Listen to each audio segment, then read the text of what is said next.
Hello, my unicorn dust design friends. Welcome back. Today I thought we would go old school and do some farmhouse. It's been quite some time since I've done farmhouse decor, so I hope you enjoy it. Please make sure to like, comment, and subscribe if you enjoy this video. So I want to start this video out with complete transparency. This is the only item that is not thrifted. This is actually a 4-pack of wood from Hobby Lobby. It's been sitting in my basement, so I'm trying to use it. I grabbed these resin molds, which were in my stash. They were already made, and I am going to basically take out everything. I'm going to use the new mercantile stamp from IOD. I do have this available on the website and the typesetting stamp as well. So I'm going to take out all the pieces that I want. And I was trying so hard. I really wanted it to say fresh cream, but that was not in the cards for me. It would not fit. So I ended up going with fresh milk, as you can see here. I like to lay everything out before I commit to painting or inking anything. So now that I know all of my pieces fit, I'm going to grab white swan and a chippy brush. Oh no, wait, I need to adhere our molds first. No, I need to attach the hanger. You guys, I'm a mess. So I am just using twine for this, and I am going on the back, tying little knots in the twine, and then using my staple gun to adhere it. This is a great way of kind of like hiding the hanger so it's not so long and visible. So I'm going to do that to this side as well. Now we are going to take those resin pieces. I'm going to use type on wood glue, and I am going to adhere both sides with this. Now, because this piece of wood was so textured, the molds were wanting to sit like on top of the grains of the wood. So I ended up going in and using some of my painter's tape and taping it down so it would dry. But I will admit that I did go in later and add a little bit of hot glue to help the hold on this. Now, my friends, we're grabbing the white swan, and this is where you could have fun and really make it any color that fits your decor. I just really wanted to use the white and like black look. So I'm not looking at all for full coverage on this. I am just going to do a messy coat, only one coat of this. And you guys, these pieces of wood are like a 4-pack in the wood pile section. And when they're 50% off, they are super cheap. All right, now I have all of my stamps laid back out. I'm going to grab my stamp mount, and I love using this because it is such a great guide. Like how you could see I lined it up with the top of the sign, and then I'm able to go in to the letters and line those up so that they aren't crooked anymore. I'm going to go ahead and use my IOD permanent ink in black, and I'm going to flip that on around. Now, I was trying to find my brayer tool for this. I did not, I could not find it for the life of me. So I ended up grabbing like some other random tool. Like I said, this wood had a lot of texture on it. And if I were just to press like I usually would, all of that ink would sit on top of the grains. And I want it to get in the grains because I want you to be able to read what this says. So you can see I'm using this little tool and I'm really just pushing those stamps down in there so I make sure that my ink is distributed throughout. And then you'll see as we lift up that we did get a good ink distribution. I don't think that's the right word. All right, so I'm going to finish the milk off. Then I'm going to take that ink pad and I am going to distress where my molds were and then around the entire sign as well. And just to note, I did clear all of my projects in today's video with Clear Matte by Rust-Oleum. And look at how cute and rustic this farmhouse sign is. It was a great way of using things I already had made. I already had in my basement and putting it to some good farmhouse use. And as you guys can see, I use those letter stamps all the time. Now for this baby, this was only $2.99 at Goodwill, y'all, and it is a galvanized. It to me it looks like something you put florals in, but who knows what it actually is. I wanted to mark what the center point of this is because I'm going to go into that same mercantile stamp and I'm going to use the grain sack stripes in this. Now, because it's a slick surface, you want to be careful because it wants to move around that ink, like it's slimy. It wants to move on a slick surface. So I tried the best I could. I laid it on there and then I put my hand on top and just did a fast motion, trying not to move that stamp around. And it ended up working out great. After it was completely dried, I took my Perconte stash of transfers, and there's this beautiful image of a rooster and a hen. I'm going to take that rooster and we are going to put it right on top of that grain sack stripe. I did not prep the galvanized metal with anything. You can see how the transfers have a little tack to them, you could see how it's like held down.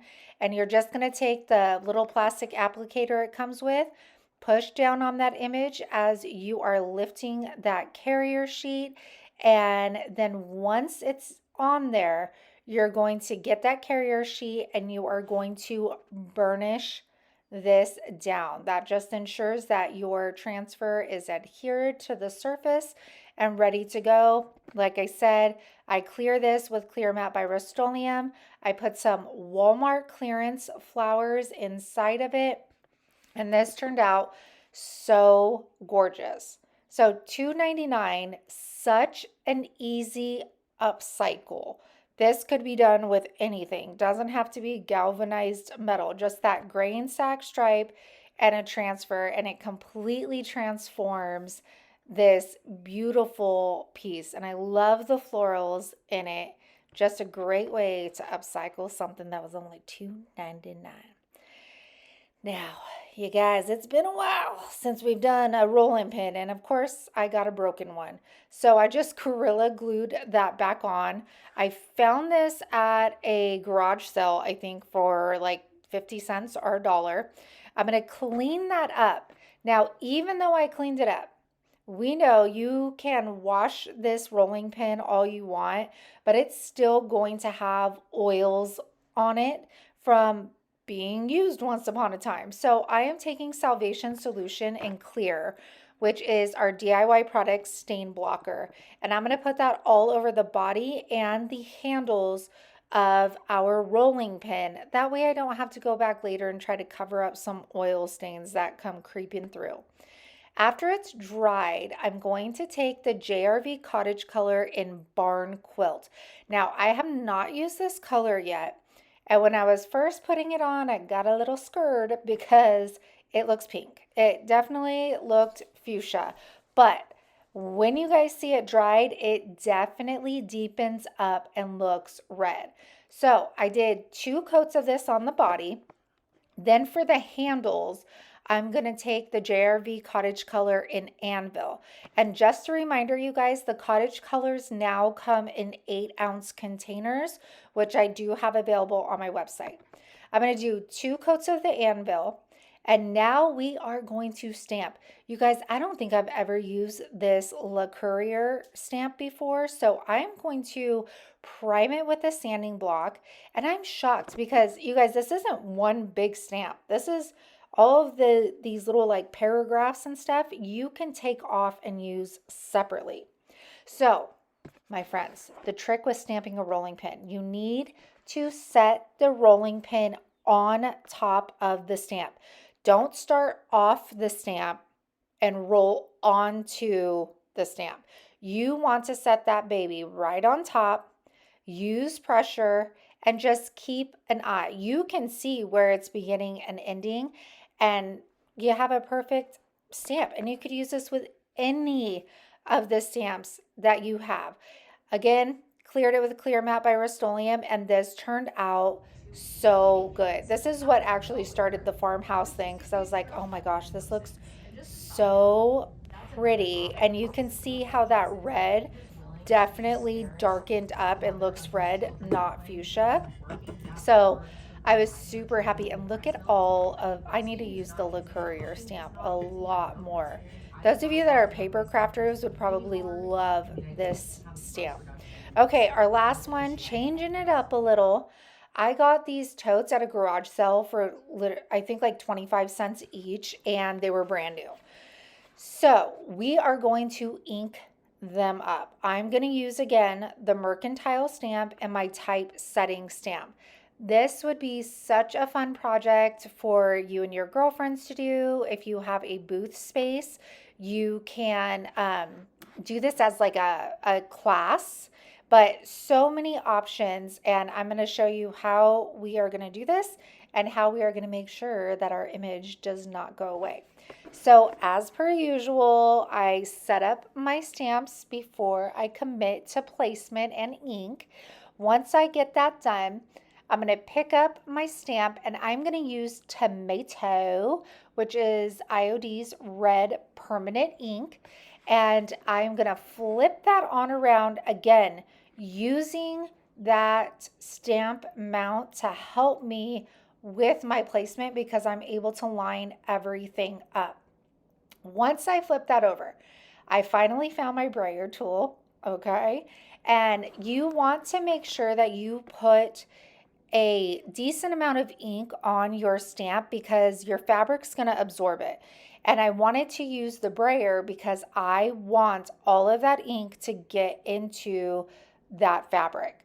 So I am using my brayer and I am pushing down with a heavy hand. I finally did add these brayers to my website, you guys, so they are available now. And then I'm just going to continue the top and the bottom.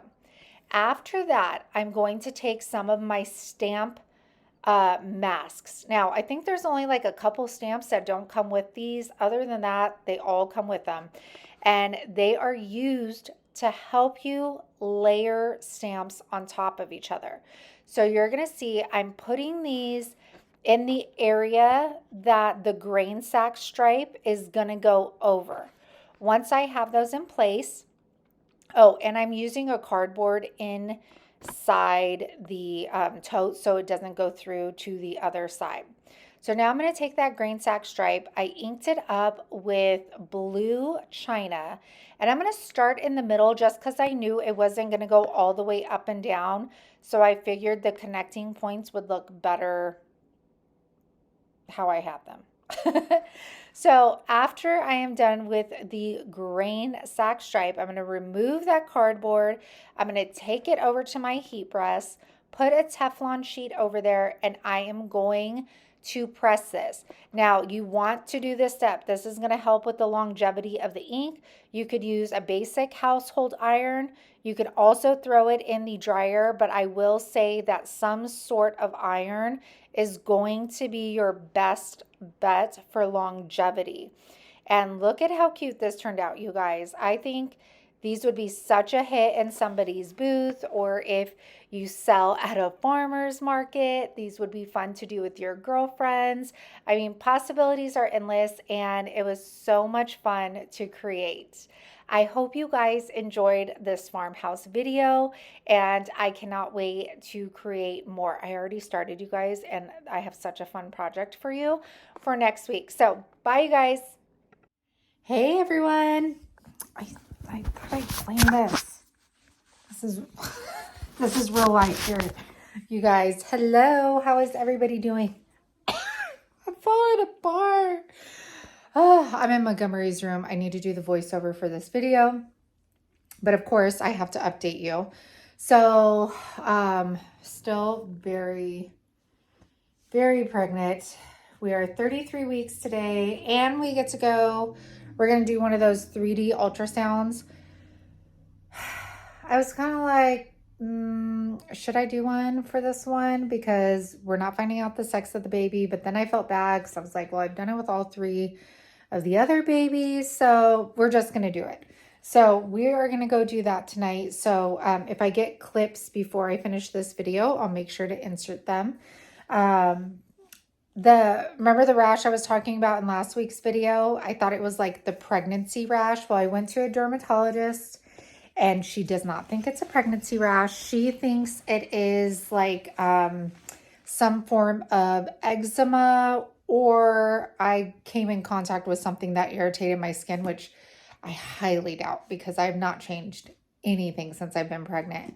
So they gave me a prescription cream, and then she told me to get the, I don't know how to pronounce it, you guys, Cerva, CERVA, the like itch like lotion or something, and that's been helping a lot. So she said to keep doing it for I think 2 weeks, 2 nights, 2 days, 2 times a day. But already I have so much relief, so I'm so glad that I went.